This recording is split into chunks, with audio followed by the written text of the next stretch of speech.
Conversamos esta noche con el ex fiscal general de la República, ex canciller y abogado y notario, Leónidas Rosa Bautista. ¿Cómo anda el Partido Nacional? ¿Pensó usted verlo en esta situación en la que lo miramos hoy?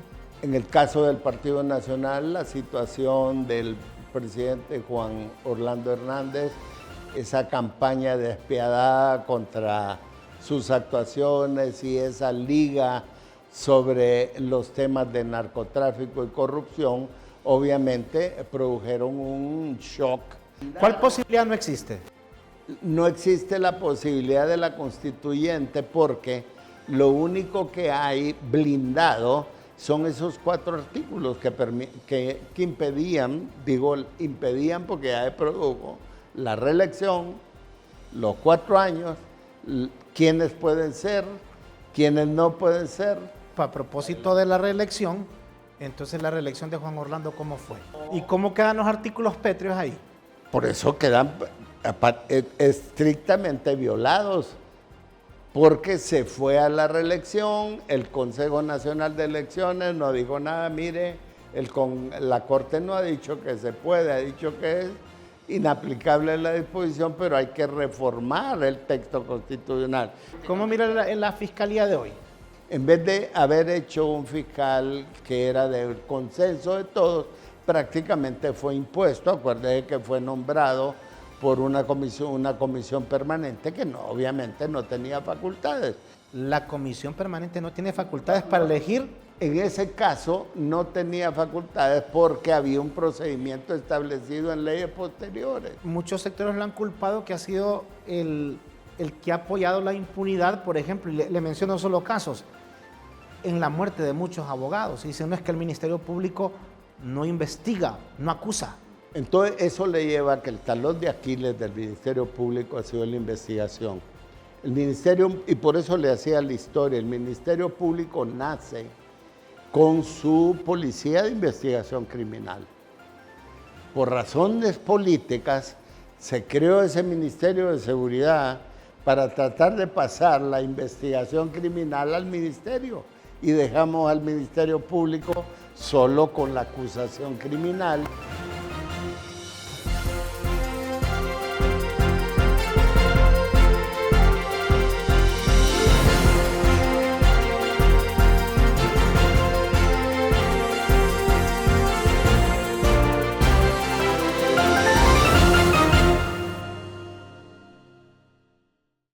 Bienvenidos a la tercera emisión de La Palabra a través del canal de la Tribuna LTV. En esta ocasión conversaremos con el destacado abogado Leónidas Rosa Bautista, quien ha ocupado importantes cargos en la vida pública del país, incluyendo ser un constituyente, diputado al Congreso Nacional, ex fiscal general de la República, canciller de la República, entre otros y muchos más cargos. Abogado, bienvenido a La Palabra. Muchísimas gracias, Raúl, gracias por su invitación, gracias a la Tribuna TV por esta oportunidad de conversar abierta, clara y decididamente sobre los temas que usted tenga bien tratar conmigo. Aunque en las presentaciones yo siempre destaco los puestos más humildes.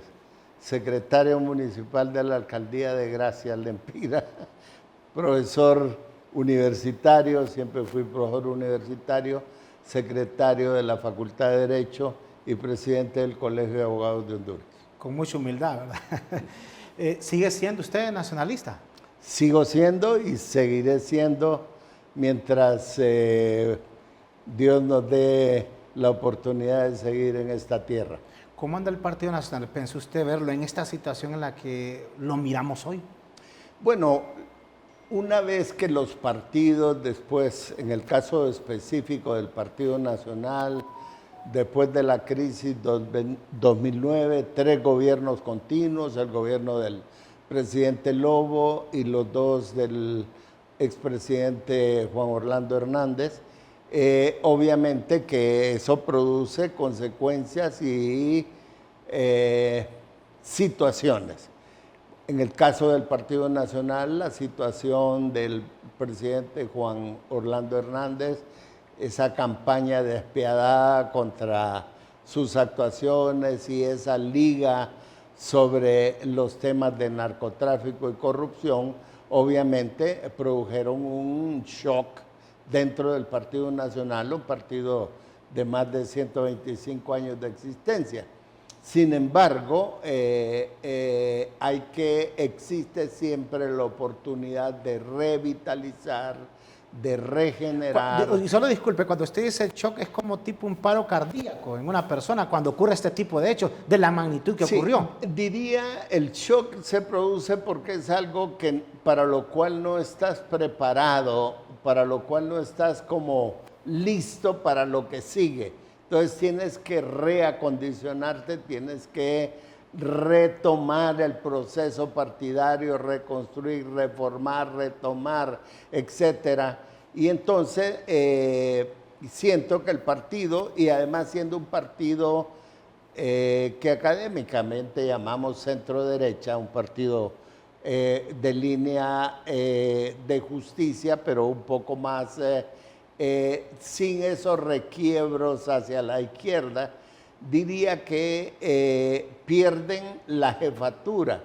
Entonces, el reconstruir la jefatura, que usualmente está representada por el líder que llegó a ser el presidente de la República, toma tiempo volver a retomar la dirección unitaria de la autoridad partidaria, porque todo el mundo pretende sustituir ese vacío que deja el líder natural que estaba en el gobierno, y eso produce corrientes, produce aspiraciones, produce enfrentamientos internos que poco a poco se tienen que ir desapareciendo en función de determinar lo que es una estructura partidaria de 100 años. Es decir, un partido para Honduras es la única forma de participación política, los partidos políticos, y por lo tanto, tal vez la mejor frase que he encontrado en los últimos días es la de la joven presidenta del Consejo Nacional Anticorrupción. En uno de sus artículos decía que el Partido Nacional era la única fuerza quizá capaz de poder retomar o quitar del poder a Libre. Y para eso decía, hay que volver a hacer brillar la estrella solitaria del Partido Nacional, y en esa tarea está el partido. Pero usted dice que toma tiempo para revitalizarlo. ¿Hay tiempo, cree usted, para el siguiente proceso? Porque ya estamos a la vuelta de la esquina. Definitivamente que sí, porque son estructuras estables. El partido no es un partido nuevo, sus liderazgos tampoco, es decir, no estamos quienes están participando en la pretensión de la presidencia, no estamos en este momento como, aunque la sociedad lo espera, en encontrar un Bukele, un Milei que nos sustituya. Esta lucha va a ser una lucha partidaria, y por eso tengo el convencimiento, la convicción de que con un poco de inteligencia estratégica, el Partido Nacional, que ya es una institución, usted puede ir a la aldea más pequeña o al caserío más pequeño de Honduras y ahí va a encontrar un nacionalista firme con una bandera de la estrella solitaria. Por lo tanto, no está usted inventando una nueva estructura política, lo que está buscando son liderazgos capaces de convencer a esa masa poblacional que ahora demanda mayores, condiciones del político. Hay que reconstituir esa tendencia a desprestigiar a los partidos, a modificar liderazgos y a limpiar situaciones que pudieron haber sido reales o falsas, pero que afectaron la última campaña. Aquí, ¿por qué no aparece, y usted mismo lo mencionaba, un Bukele o un Milei, por ejemplo, que levante masas? Yo creo que las condiciones se las dan las propias sociedades. Siempre hay una frase filosófica que decía que los pueblos tienen los líderes que se merecen. Entonces, creo que el país todavía no ha generado esa oportunidad de que aparezca un líder que pueda manejar ese tipo de estructura populista. En lugar, todavía hay que recurrir a los partidos. Esta va a ser una lucha entre el Partido Liberal, Partido Nacional, Partido Libre, digamos, hay algunas personas como el señor Narrala que pudieran tener esa opción de ser un independiente, pero el resto de las fuerzas, por eso es que se ha hecho popular la frase de que nadie va a ganar si no hace alianzas. Pero bueno, y eso sería normal, pero dentro de todo esto, ¿qué tanto afecta al Partido Nacional que le digan narcopartido? Bueno, yo creo que esa es una tendencia que va a terminar, o ha terminado, diría yo, pulverizada, cuando definitivamente se encuentran culpables, ahí están, y además de que el mote de narcotraficante yo creo que está más en función de la fuerza con que se combaten las estructuras de organización criminal y no identificadas con determinados líderes políticos. Yo creo que el partido va a salir bien librado de eso porque, igual que yo no me siento ofendido ni afectado. O sea, si usted escucha que es en el narcopartido, no le afecta en nada. Absolutamente, porque no tengo ninguna relación ni espero tenerla nunca. El hecho de que se haya abusado como una campaña que realmente tuvo un impacto real. Pero será campaña cuando el expresidente fue condenado y eso le espera sentencia por narcotráfico. Sí, pero eso es como que usted me dijese que tiene un pariente lejano que también fue condenado y que toda su familia está contaminada. Hay una individualización del delito y en el juicio se mencionaron una cantidad de actores que no pertenecen al Partido Nacional, ni yo creo que ninguno de los testigos que fueron confesos de haber asesinado, de haber matado, de distribuir drogas. Por ejemplo, ¿cuáles fueron los mencionados? Por ejemplo. Bueno, todos los que mencionaron. ¿Quiénes fueron los testigos que aportó la Fiscalía? Los cachiros, todos los testigos dijeron que habían asesinado, que habían matado, que eran narcos, aceptaron, habían sido condenados previamente, pero ninguno dijo a qué partido pertenecía. Por lo tanto, creo que el endilgarle a un partido genéricamente esa acusación, además de audaz, estratégicamente político, puede ser hacerlo y afectó al Partido Nacional definitivamente. No digo que no lo afectó todo este proceso, pero ha sido una campaña bien llevada, que es una campaña que puede desvirtuarse por cuanto cada individuo es responsable de sus actos, cada ciudadano es responsable de sus actos, y en los mismos mitos, por ejemplo, cuando uno dice golpe de Estado, habían otras posiciones, sustitución constitucional, por ejemplo, ¿quién ha dicho que el presidente y antes de que se me olvide, por lo que usted dice, golpe de Estado, porque muchos decían sucesión constitucional o golpe de Estado. ¿Para usted qué fue? Mire,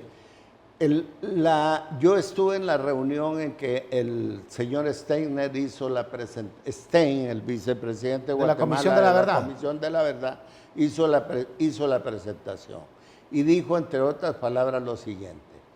Dijo, no encontré algo más parecido a lo que pasó en Honduras que un golpe de Estado. Este es un concepto, dijo, metajurídico. O sea, más allá de que yo pueda demostrar que las leyes internacionales y que todos dicen que fue un golpe de Estado, porque las características teóricas de un golpe de Estado era que se sustituían todos los poderes. ¿A su juicio fue entonces?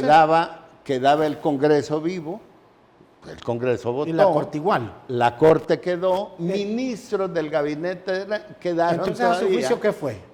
Eso fue una sucesión constitucional, como dijo, y no lo digo yo, lo dice un jurista español, Campos, que fue nuestro representante ante la justicia internacional, pero todos... O sea, en 2009 no hubo golpe de Estado aquí en Honduras. Hubo una sustitución, posiblemente una separación irregular del titular del Ejecutivo. Pero no golpe de Estado. Por eso le llamaban golpe al Ejecutivo, igual que en Paraguay le llamaron golpe del Senado. O sea, entonces aquí no hubo golpe de Estado. Pues por lo menos en mi opinión jurídica es que, y le voy a explicar otra razón, porque el problema es mencionar las cosas así como de gol o no, sí o no. El presidente Lobo aceptó llamarlo golpe de Estado, ¿entiende? Pero una cosa es que a usted le digan Tito Aguacate y otra cosa es que tenga un nombre propio jurídicamente. Yo no puedo llegar, mire que yo soy Tito Aguacate, pero yo soy fulano de tal como ciudadano. Siempre recuerdo, hablando de fútbol, había un jugador que se llamaba Mauricio, le decía un apodo, Mauricio, entonces en un acta arbitral el árbitro puso el apodo. Y entonces un dirigente deportivo que hacía la defensa dijo que esa acta no era incorrecta porque ese no existe. El nombre correcto. Mauricio, ese apodo no existe. El ciudadano que... Me llama poderoso. Yo le preguntaba eso porque hoy prácticamente todo el mundo habla de golpe de Estado. Así es, porque es el apodo con que todo el mundo conoció. O sea, hablar de golpe de Estado es un apodo.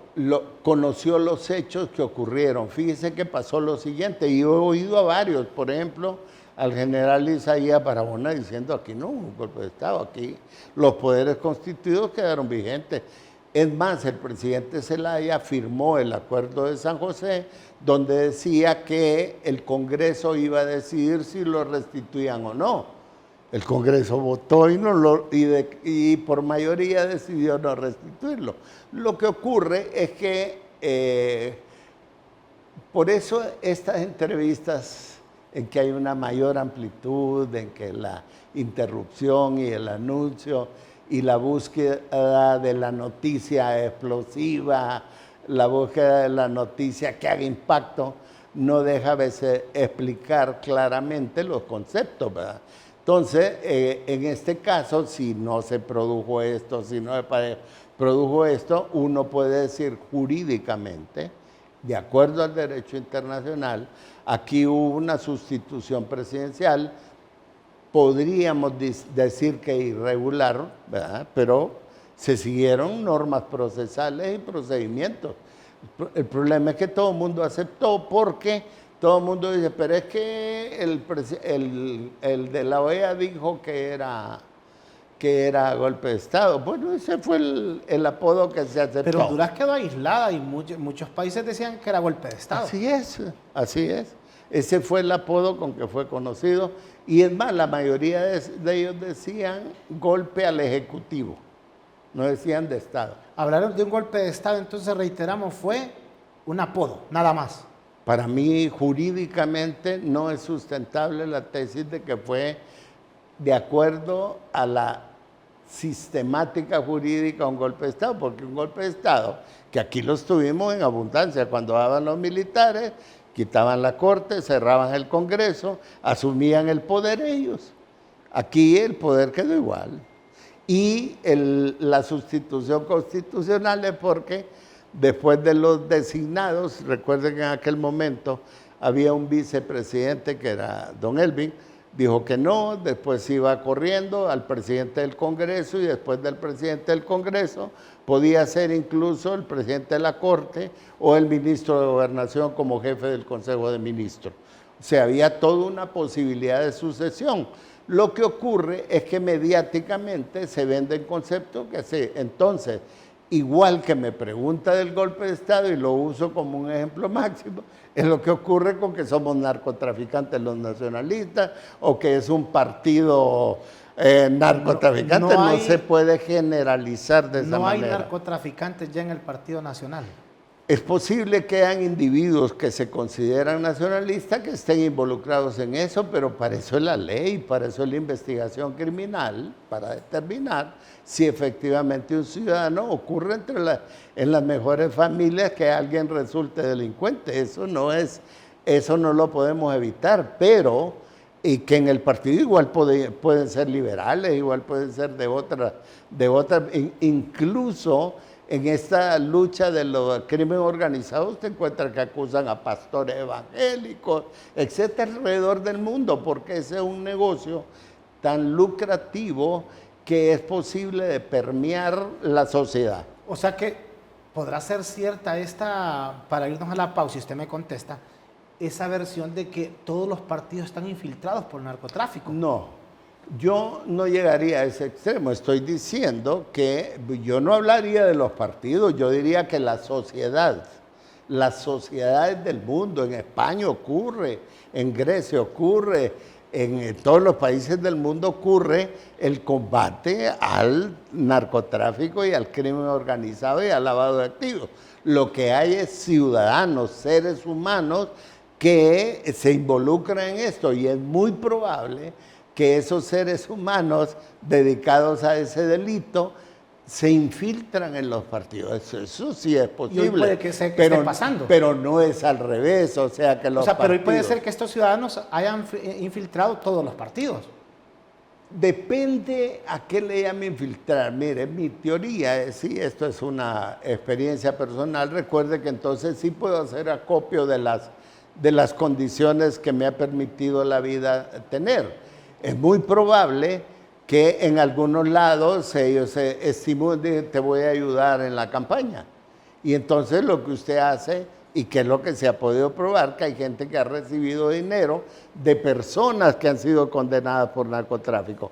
Pero ¿qué ocurre en un partido? La dificultad de poder identificar a alguien le dice, mire, estimado periodista, mire usted, podría ser un buen candidato alcalde del Paraíso, yo le quiero ayudar, ¿cuántos afiches necesita? Pues fíjate que la población del Paraíso es X, necesito uno para cada persona. Entonces yo te lo voy a arreglar y le llevo unos 10 paquetes de eso, pero usted está recibiendo algo que tiene una contaminación. Pero ¿eso lo identifica usted como un narcotraficante? Quizá no. Creo que sea. Bueno, estamos hablando con Leónidas Rosa Bautista, un destacado abogado del país, con muchos cargos que ha ocupado en la vida pública nacional, bueno, y también a nivel ya internacional. Ya regresamos después de estos importantes mensajes aquí en La Palabra a través de LTV, el canal de la Tribuna.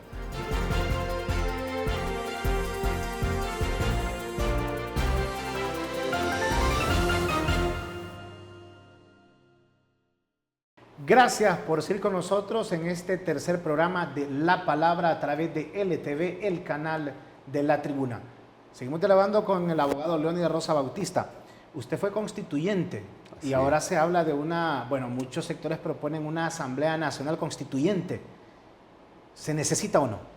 Mire, justo por haber sido constituyente, a veces nadie lee el preámbulo de la Constitución y dice, para perpetuar un Estado de Derecho. Y justo una de las preocupaciones de los constituyentes de aquel momento, entre los cuales nos contamos varios que nos considerábamos los más jóvenes, y solo por referencia lo cito, el ingeniero Carlos Flores, Carlos Montoya, y su servidor éramos quizás los de menor edad en el tiempo en el que estaba Pineda Ponce, Efraín Bujirón, Gómez Cisneros, un tremendo legislador, etcétera, etcétera, Aguilar Paz. Entonces, una de las preocupaciones era ese continuo cambio de las constituciones, ese continuo manejo de que había que romper el orden constitucional. Entonces tratamos de encontrar, recuerde que España había venido de su nueva constitución, Perú acababa también de escribir su nueva constitución, y nos sirvieron de inspiración para tratar de utilizar una figura que llamamos artículos pétreos. Que son los que están actualmente en la actual Constitución. La Constitución únicamente tiene unos 8 o 10 artículos pétreos, no soy de los que trato más de pensar e interpretar que de memorizar. Por eso trato de no decir el artículo tal o tantos, el número. ¿Cuántos artículos tiene la Constitución? ¿Cuántos tiene? Como eso está escrito y está ahí en la Constitución, son los que tienen que ver con el mandato de 4 años, la reelección, la forma de gobierno y los que se refieren al territorio. Y que eso puede cambiar solo con una Asamblea Nacional, dicen constituyente. Bueno, en la Constitución de Honduras no existe esa posibilidad. ¿Por qué? Porque los pétreos blindaron... ¿Cuál posibilidad no existe? no existe la posibilidad de la constituyente porque lo único que hay blindado son esos 4 artículos que impedían, digo impedían porque ya se produjo la reelección, los 4 años, quiénes pueden ser, quiénes no pueden ser presidentes. Entonces, el resto de la Constitución, toda la parte orgánica de la Constitución, puede ser modificada por una mayoría calificada en algunos casos, así que no había ningún problema. ¿Por qué se habla de una nueva...? Todo se concentra porque alguien quiere reelegirse, porque alguien quiere que cambiar las condiciones para ser presidente de la República o quiere cambiar en la forma de gobierno. ¿Y es posible forma de eso? Gobierno representativa. ¿Y es posible? Esos son los pétreos. ¿Y es posible entonces cambiar eso? Entonces, la única posibilidad que han encontrado, y porque después de la Segunda Guerra Mundial, creo, Alemania y algunos países de Europa quedaron con artículos pétreos. Y la forma que han encontrado es la forma de preguntar al pueblo si es viable la modificación de alguna disposición pétrea, lo que llaman legitimación soberana. Podemos estar de acuerdo o no, pero esa sería la única posibilidad. Por ejemplo, reelección. Te quiere abrir el espacio de la reelección que está prohibido en la Constitución. Pues ya ha habido algunas reformas al artículo 5 que nosotros dejamos. A propósito, y disculpe que lo interrumpa, a propósito Adelante. de la reelección, entonces la reelección de Juan Orlando, ¿cómo fue? Yo tengo, porque el problema es cuando uno quiere hablar políticamente, sociológicamente o jurídicamente. ¿Jurídicamente? Jurídicamente, la Corte dijo que era inaplicable la disposición que impedía al presidente y lo remite al Congreso. Esa fue la palabra que usó la Corte. Inaplicable la disposición que prohíbe la reelección a un ciudadano y lo regresa al Congreso como diciendo, ustedes tienen que tomar la decisión. ¿Y por qué no tomó la decisión el Poder Judicial? Esa es una pregunta que no me corresponde a mí. No. El Poder Judicial la tomó en ese sentido. Se la envió al Congreso. El Congreso fue el que no... ¿Y cómo quedan los artículos pétreos ahí? Por eso quedan estrictamente violados, porque se fue a la reelección, el Consejo Nacional de Elecciones no dijo nada, mire, la Corte no ha dicho que se puede, ha dicho que es inaplicable la disposición, pero hay que reformar el texto constitucional. ¿Y cómo se puede reformar? Mediante una consulta. O sea, me está diciendo que entonces mediante una consulta popular. Se violaron los artículos pétreos en la reelección de Juan Orlando Hernández como presidente en su segundo mandato. En función de una disposición de la Corte Suprema de Justicia interpretada de esa manera, porque el resto de los partidos fueron a la votación, aceptaron que la Corte había dado un mandato y asistió Libre, asistió el Partido Liberal, asistieron todos. Por lo tanto, hubo una especie de legitimación de un acto que no debe haber sido propio. ¿Y es válido que lo legitimen de esa manera? Pues para mí no, o sea, debió haberse ido a una consulta popular mediante el voto secreto, tal y como después se estableció en el artículo 5. Pero esa enmienda se hizo posterior, en la que se pide que para hacer la consulta popular sobre temas constitucionales se tienen que reunir determinadas mayorías. Bueno, eso creo que está claro. Usted como miembro permanente, que estuvo desde el 2011 hasta el 2019 en la Organización de Estados Americanos, ¿cómo mira las relaciones hoy que tiene Honduras con otros países con los que no teníamos? China, por ejemplo. Mire, en el mundo de las relaciones internacionales se conoce como multilateralismo, esa capacidad que tienen los estados de relacionarse con los otros, sea a través de organizaciones, Naciones Unidas, Organización de los Estados Americanos, etc. Las relaciones diplomáticas bilaterales son otro contexto, es un derecho casi más o menos soberano. Y en el caso de Honduras, la decisión de las relaciones bilaterales depende exclusivamente del Poder Ejecutivo porque la Constitución ordena que el que maneja las relaciones internacionales es el Poder Ejecutivo. Entonces el Poder Ejecutivo, en este caso en la figura del presidente, decide abrir relaciones con otros países. ¿Está bien lo que se está haciendo? Jurídicamente es correcto, pero uno de los argumentos que se me ocurre mencionar para mí es que uno de los problemas, por no decirlo de otra manera, de este gobierno, es que es un gobierno que llega sobre la base de un conjunto de fuerzas. Voto independiente, la alianza con Salvador Narrala y un plan de gobierno que respaldado por todos los países del mundo, incluido Estados Unidos, en el cual todo el mundo pensaba que se iba a establecer una relación de administración coherente con la alianza que se había hecho y que se iban a manejar unas relaciones internacionales diferentes.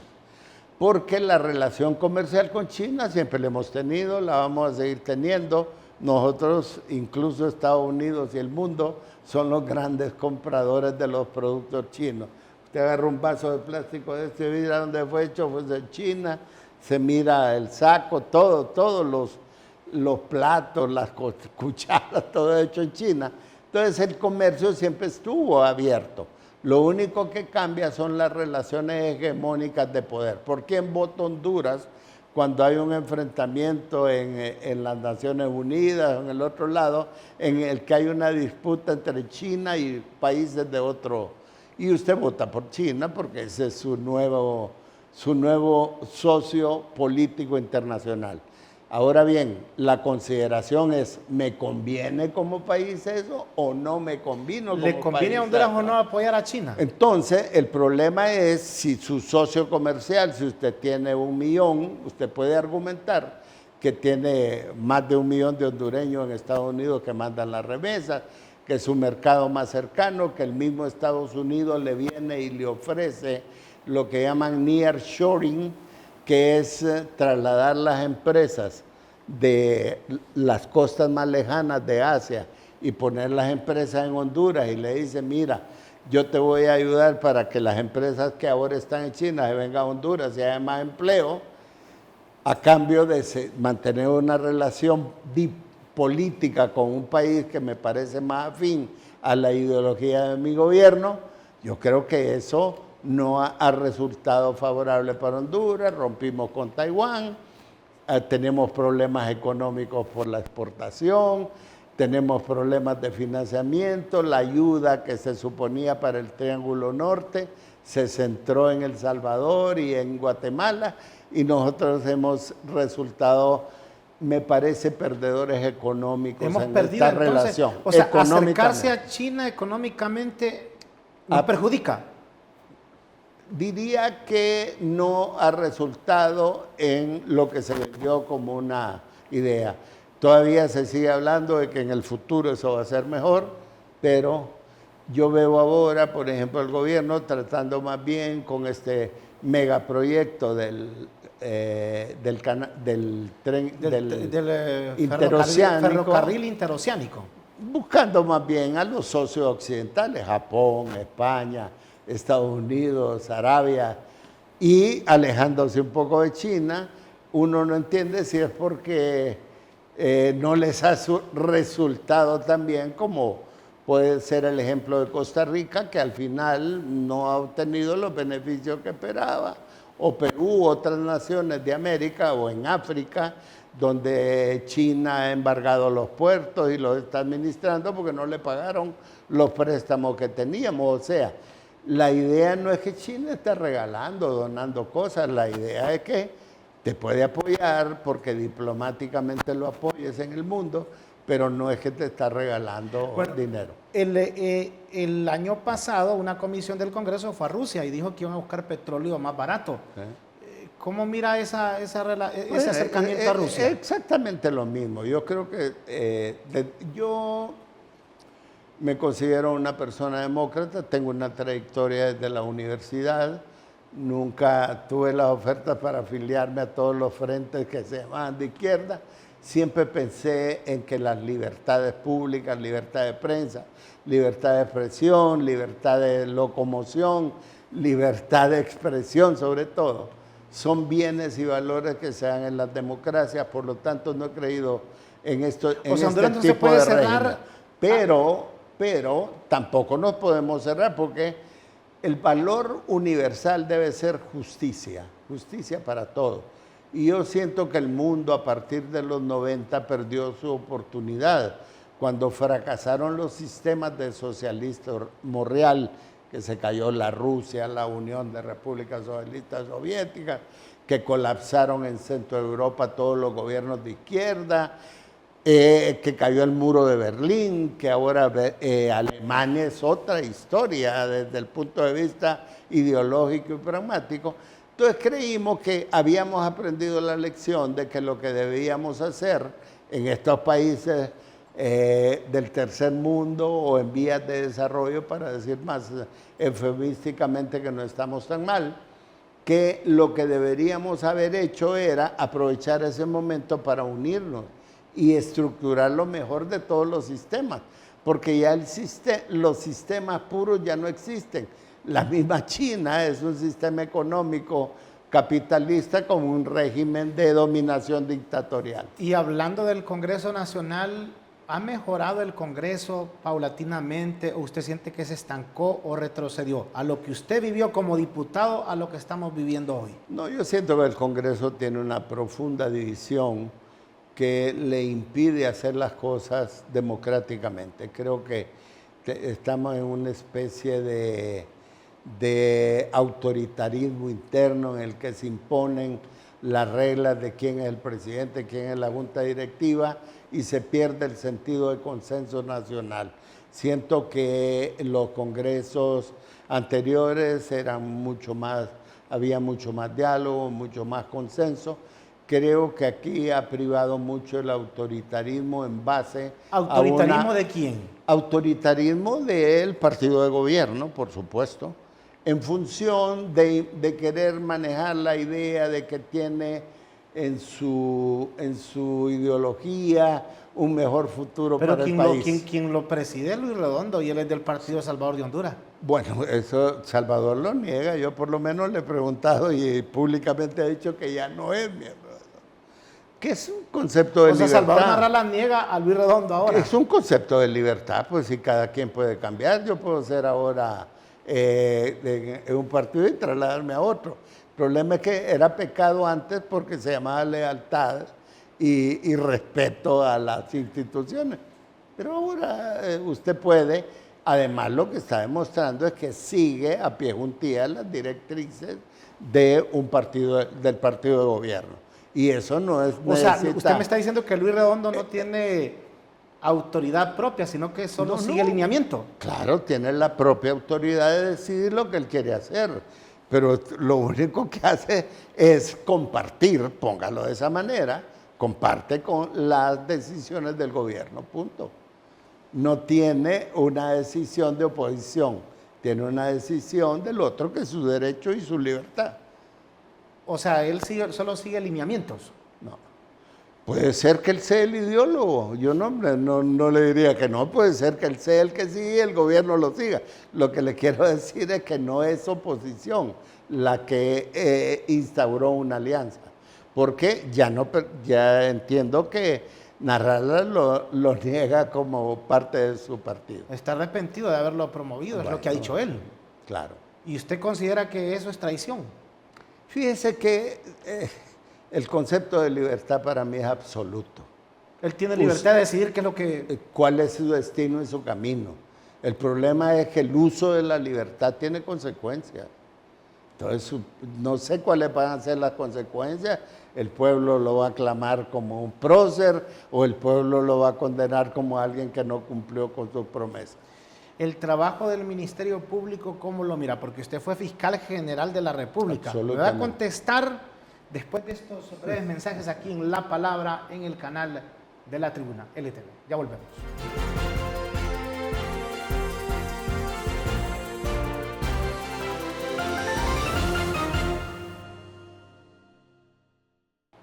Gracias por seguir con nosotros. Estamos hablando con el abogado Leónidas Rosa Bautista.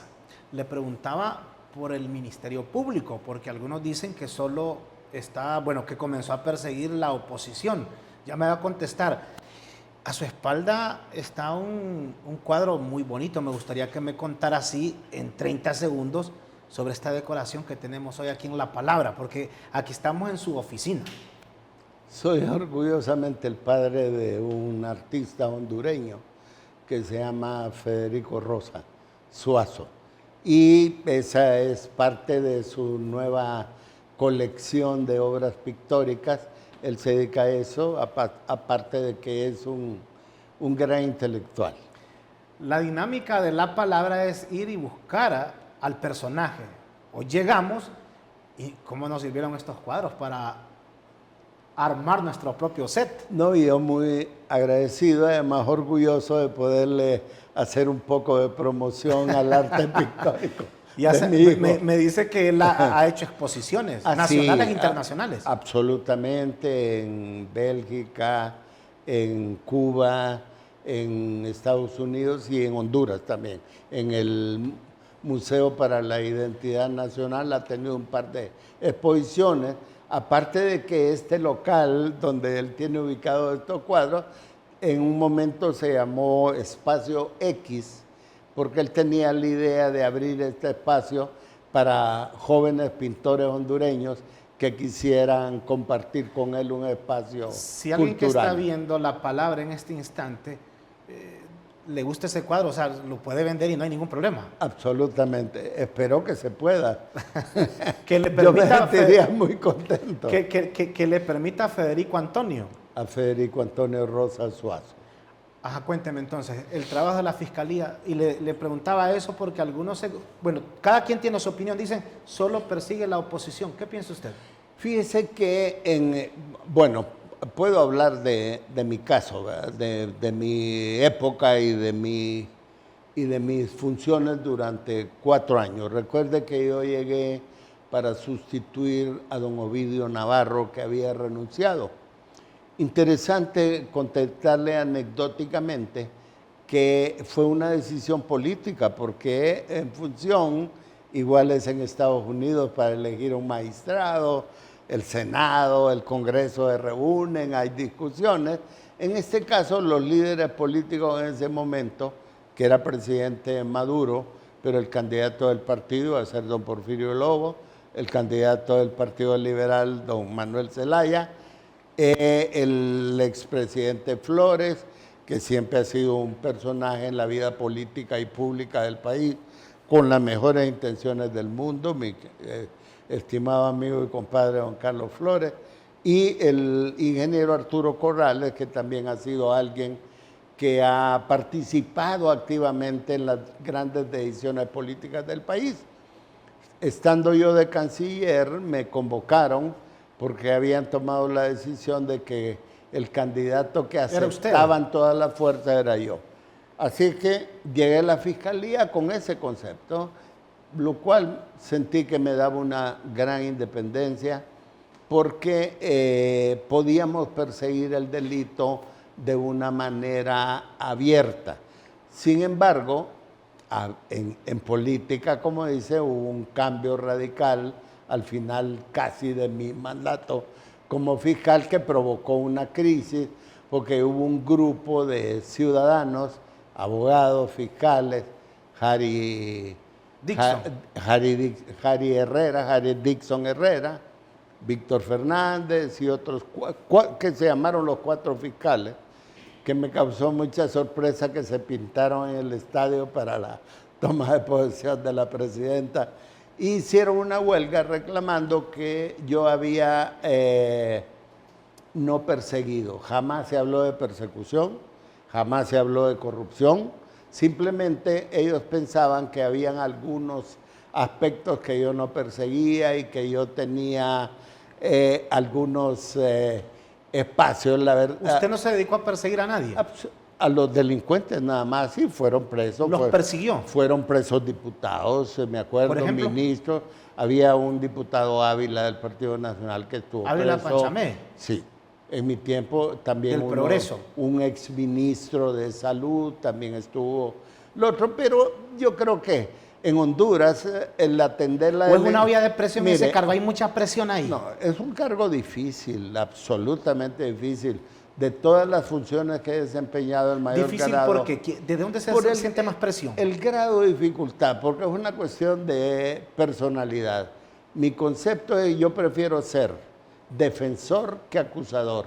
Prefiero ser conciliador que acusador. Por lo tanto, ahí usted tiene que tomar... Pero usted es acusador.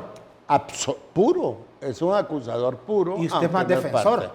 Yo soy más ¿Y cómo conciliador, aceptó el cargo? más civil, precisamente porque son responsabilidades ciudadanas. Yo estaba de canciller, es más, lo protesté. Dije, mire, pero si yo estoy cómodo aquí. No hay manera, hay que el país no va... ¿Y tiene libertad un fiscal general para decir esto y esto es lo que hay que hacer o le dicen no te metas ahí? Es que tiene uno un patrono que se llama la ley y precisamente de eso se trata. Por ejemplo, le voy a poner... pero un fiscal sigue la ley o sigue líneas No, es que tiene externas. Bueno, tan es así que jamás acepté que me indicaran quién era mi director de fiscales. No acepté ninguna presión de mi partido para decidir quién iba a ser el director de fiscales. No fui a la fiscalía a quitar fiscales.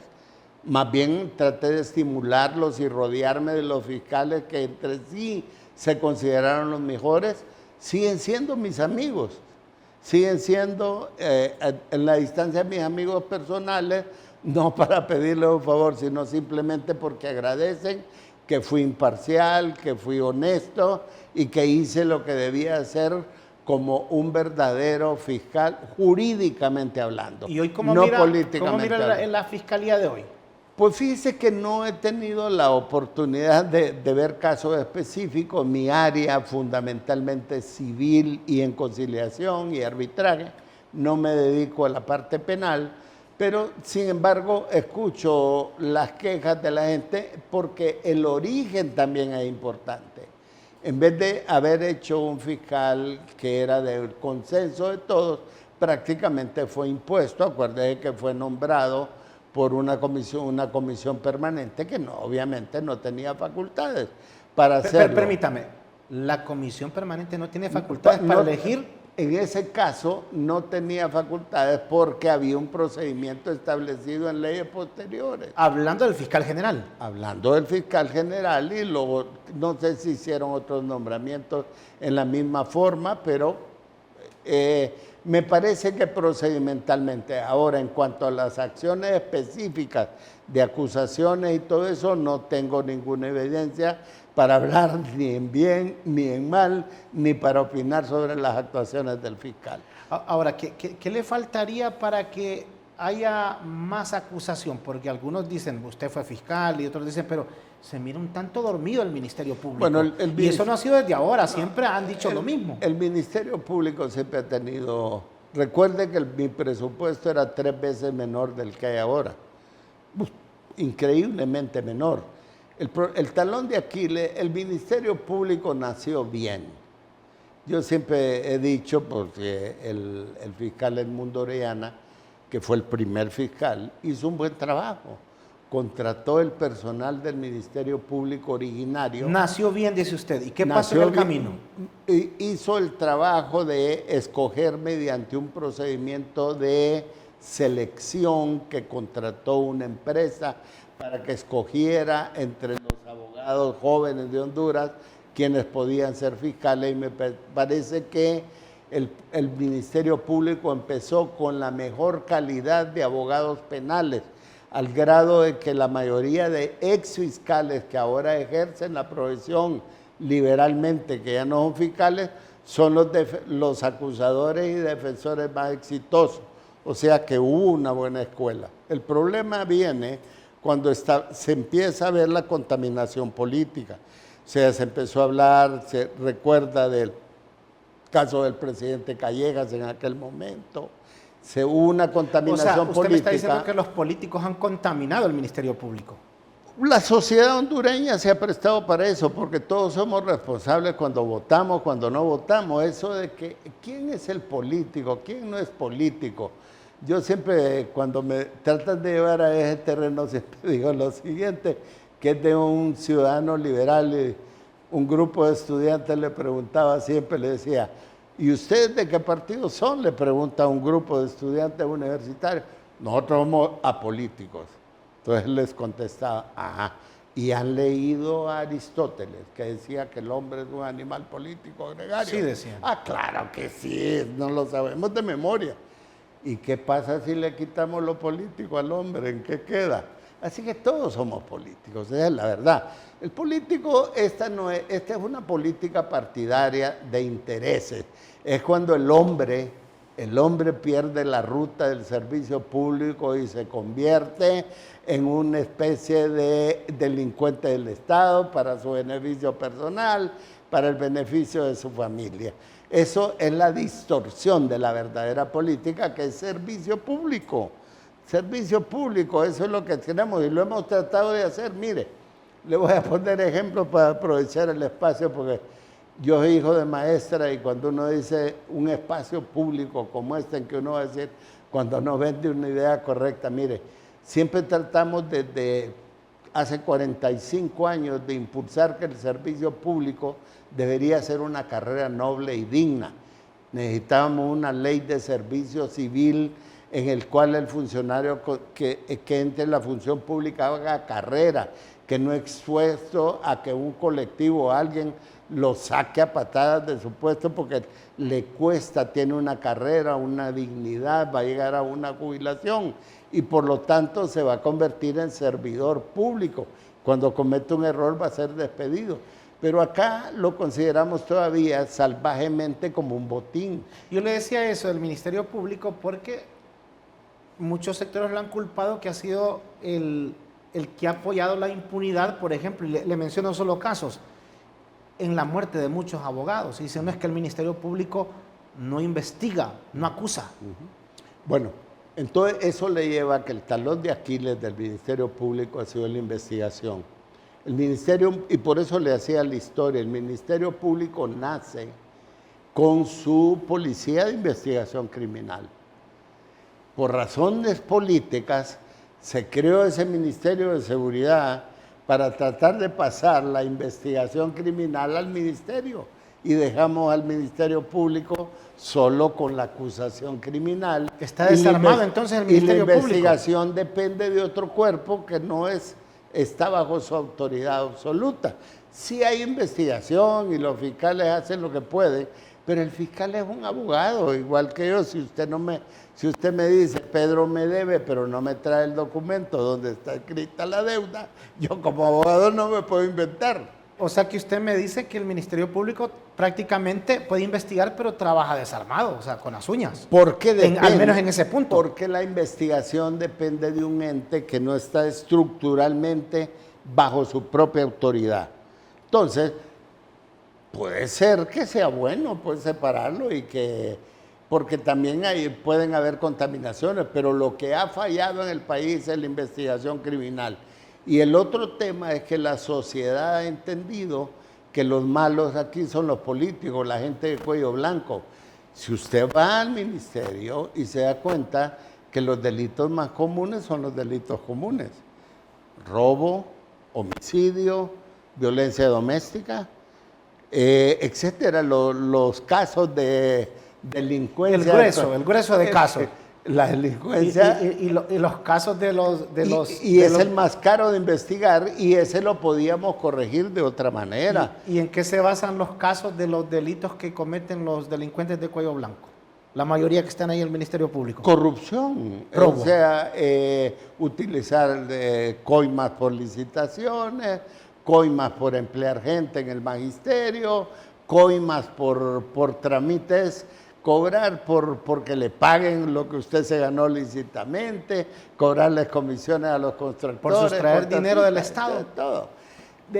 Y el problema es que el Estado no tiene dinero. Al final del día usted sustrae ese dinero de la gente.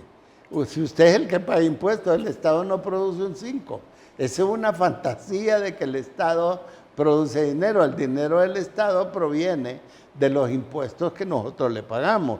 Por lo tanto, cuando usted le cobra una coima y le dice, mire, el precio de la luz, el precio del agua, esas van incluidas todas las coimas que le pagaron al empresario que hizo la obra pública, que hizo, porque él dice, bueno, yo le pagué al funcionario esta coima, pero me la tengo que restituir porque si no, no voy a ganar un peso. Entonces, ese es el verdadero delito. Bueno, estamos concluyendo esta entrevista, abogado Leónidas Rosa Bautista. Le agradecemos el espacio, también que nos haya permitido elaborar nuestro propio set. Concluimos siempre con 5 preguntas que usted me las va a contestar con una sola palabra. ¿Le parece? Comenzamos. O sea, de estas 5 preguntas usted me las resume en una sola palabra. Asamblea Nacional Constituyente. Inconstitucional. Ministerio Público. Mejorarlo. Partido Nacional. El futuro de Honduras. Juan Orlando Hernández. Pagó sus propios pecados. Leónidas Rosa Bautista. Idealista. Muchas gracias, abogado. Leónidas Rosa Bautista, ex fiscal general de la República, también ex canciller de la República, entre otros cargos, ex presidente del Colegio de Abogados de Honduras, ex constituyente y también ex diputado al Congreso Nacional, y él dice también catedrático universitario y otros cargos. Así que nos encontramos el próximo lunes, sería la 4ª emisión de La Palabra, siempre por LTV, el canal de la Tribuna. Buenas noches.